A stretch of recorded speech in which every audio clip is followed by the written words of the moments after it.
Hello guys and welcome to another episode of Ema Codes. I want to firstly apologize. It's been a couple of weeks since I uploaded, and that's just because of the fact that there was a family member's wedding, and so there was a fair bit of preparation that went into that. But I'm back. We're going to be uploading as normal. Obviously, if you've been watching these videos, then you know there's been a series going on where there's a follow along of a Flask project that we're doing in Python. And we'll continue doing that. I did mention in my previous videos that I would want to talk about data structures and talk a little bit about Python and kind of teach a little bit about Python. And so with my kind of first video back, I want to take this opportunity to go through some of the questions that, or one of the questions that you may go through, especially when you're going to do a coding test or a software test for your kind of interview. So when you kind of apply for a tech role, especially a software developer or DevOps, for example, you may even be asked kind of these simple coding exam questions just to see how you think and just to make sure you're competent. This is a very easy question. We'll go straight into it, actually. So the question asks, firstly, that let me just. So yeah, very simply, the question asks. Challenge of the day, write a program which will find all such numbers which are divisible by 7 but are not a multiple of 5. And these has to be between 200,000 and 3,200. The obtained should be returned in a comma separated sentence on a single line. I'll read the question again. It says, write a program which will find all such numbers which are divisible by 7 but are not a multiple of 5. So remember, it has to be, the number you find has to be divisible by 7 and not multiple of 5. And the numbers have to be between 2,000 and 3,200. So it has to be between that range. And then when you print out the numbers, you want to make sure that it's separated by a comma. The way we're going to do is I'm going to use a list. A list is kind of used to store multiple items in a single variable. So just to give you a small idea of a list, if I want to store, like, for example, numbers in a variable called new numbers, I'll use these square brackets, and I can do something like that, and then that will store the list for me. And just to make sure it's been stored, I can do print perhaps a new number, save that. And then if I was to run this program, you will see 2, 3, 4, 5. So it's literally printed it out. Yeah, so that's kind of what a list normally is. You can also use a list, obviously, in more complicated ways. There are kind of function that comes with a list. So for example, you can use things like pop, append, you can delete. One thing about a list is that they're mutable, which means that once you've added to it, you can also continue adding to it, you can remove from it. There are certain data structures in Python which are immutable, and we'll talk about that. We'll talk about those in a later video. But today we're just gonna kind of go across this question. So first of all, the way I'm going to do this, I'm going to create my first list, and I'm going to call the list challenge and use an empty square brackets. So we'll dive right in. Now the question asked that the numbers that we're using, it has to be divisible by 7 but not a multiple of 5. So we're going to use a for loop, for example, a for loop first. So we're going to say for I in range, and then give the range as 200,000 as 2,000 as requested, and 3,200 as requested. And then we're going to say for any number in between those values, if those i's, so every time the range basically way works, it will count through every single number within that range you've given. So we'll go 200,001, 200,002, and all the way to the very end. And we're going to say that for every one of those single numbers, do a check, which will be like, so if I or one of those numbers is divisible, it's not divisible by 5. And the way we do it is, if the remainder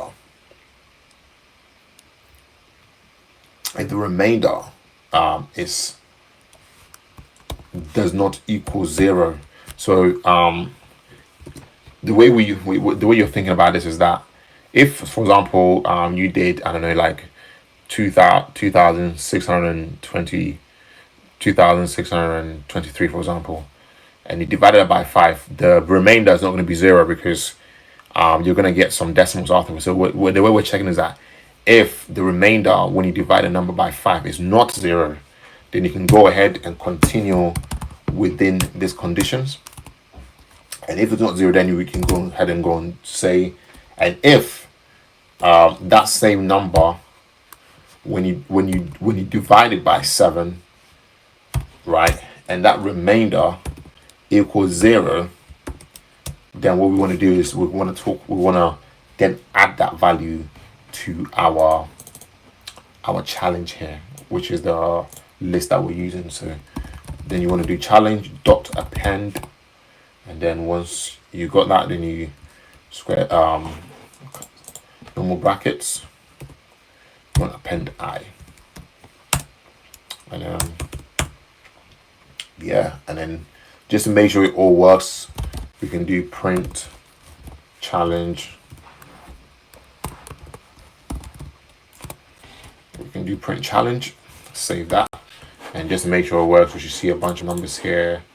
I guess you can go ahead and verify, and yeah, if you like, you can kind of go through all of these, dividing by 7, and then also divided by 5, and then you can know that you've kind of fulfilled essentially what's being requested here.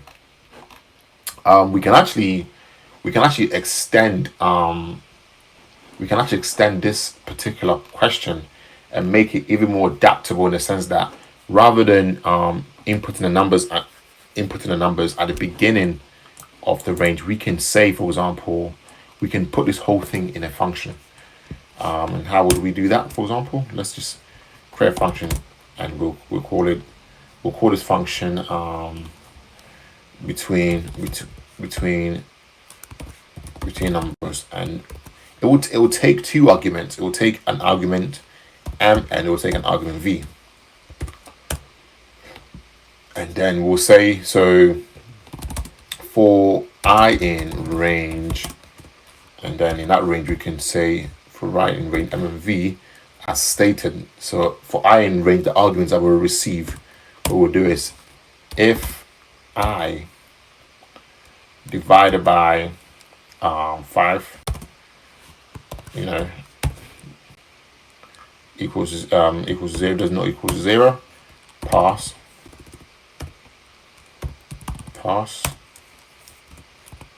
and if I remained at 7, it's not equals 0 this time, then you want to do of course here we need to introduce our so then if that's the case, then challenge 2 dot append I. What we're going to do is we're going to call it J, just so that we don't confuse things a little bit. And of course we need to make sure we make a change here. So right, M and mistake here. So it's M and N, not V, my bad. Yeah, you've got to be careful with when you're kind of writing these code, just because of the fact it has to kind of all make sense to Python. So we first did it, of course we got this. So now let's just make sure that it works. And the way you can call a function is, for example, we'll just say between, that's a function, and we're going to give it the same numbers actually. And then when you print it, nothing will really happen, just because you've literally just called it, you literally just called a function, but say nothing will really happen, honestly. However, if we did print that, then we should get 2 of those. Let me just clear this real quick, and then if we do that, you see none. It says none. That is interesting. Yeah, so the reason why we will get in none is because we're literally just calling a function. And remember, the function, once it goes through these lists and it appends to the challenge variable as a list, it doesn't actually do anything else. So we want to give our code instructions to print it for us. So we want to say at the end here, print challenge for us, challenge 2, and so print that for us, and it will go between that number and that number. So we just save that. I've put a hash variable there so that it doesn't kind of print these values for us. So we can go ahead and just do that, and here we can see that it prints those numbers out for us. I think there's actually a loop going on here where it kind of prints more than it needs to, which is interesting. Very interesting. Let's see if we can have a look at fixing this. Let's give it a bunch of small numbers, 10 and 20. Okay, so it does that for us to 10 and 20.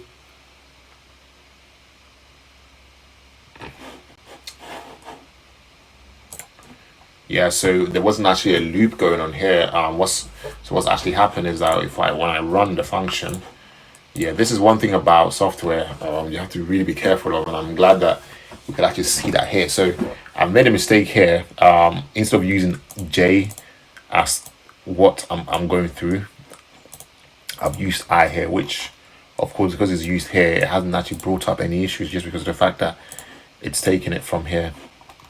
So the quick way to solve this, so for example, when I tested it with 10 and 20, you can tell that number it's not accurate. You can't divide. You can't divide 10 by 7 unless you want decimals, and you can't divide 11 by 7. The only answer we should get here is actually 14. So quick fix, of course, J, and then J, save that, and then when we kind of run that, we should just get 14. So the great way about this is that you see here we can instead of, let me just delete all of this here. Instead of being in a situation whereby we give it a certain numbers, we can then go ahead and say we'll take the input of whatever we want. So we can give I don't know, 500,000. We don't have to rewrite the code.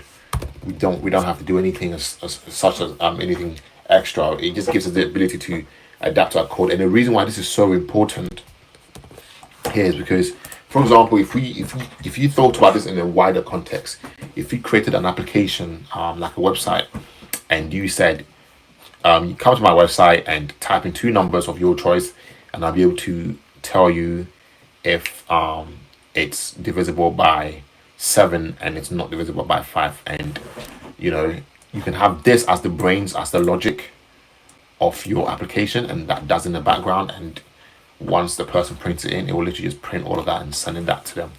And of course, if we can go ahead and do this, right, where we can just substitute these numbers from what input they've put here, we can equally go ahead and I think it's frozen actually. Yeah, we can actually equally go ahead. So we can actually equally go ahead and do something with the 5 and 7, have them actually give their own numbers in there, and we can go ahead and we can substitute those in and create kind of like a loop, if you like, or kind of adapt. So that's the little bit about Python.